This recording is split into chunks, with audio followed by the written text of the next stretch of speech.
அண்மை செய்தி. அரசு அதிகாரிகளுக்கு உயர்நீதிமன்றம் எச்சரிக்கை விடுத்திருக்கிறது. இது தொடர்பான மேலும் விவரங்களை தருவதற்காக செய்தியாளர் கிருஷ்ணமூர்த்தி இணைப்பில் இருக்கிறார்.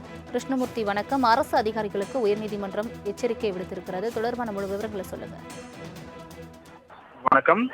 செம்மஞ்சேரியில் நீர்நிலையில் அமைக்கப்பட்டுள்ள காவல் நிலையத்தை அகற்றக் கோரி அறப்போர் இயக்கத்தின் சார்பில் சென்னை உயர்நீதிமன்றத்தில் 2019ஆம் ஆண்டு பொதுநல வழக்கு ஒன்று தாக்கல் செய்யப்பட்டுள்ளது. இந்த வழக்கு தலைமை நீதிபதி MM ஸ்ரீவத்சவா மற்றும் நீதிபதி அருள்முருகன் அடங்கிய அமர்வில் இன்று மீண்டும் விசாரணைக்கு வந்தது. அப்போது வழக்கில் வாதங்களை முன்வைக்க அரசு தரப்பில் கால அவகாசமானது கோரப்பட்டது.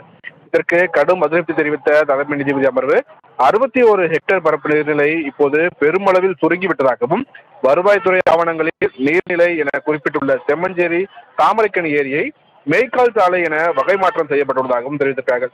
எந்த அதிகாரத்தின் அடிப்படையில் நிலம் வகை மாற்றம் செய்யப்பட்டது, வருவாய்த்துறை ஆவணம் புனித தன்மையை இழந்துவிட்டது என்றும் நீதிபதிகள் கருத்து தெரிவித்திருக்கிறார்கள்.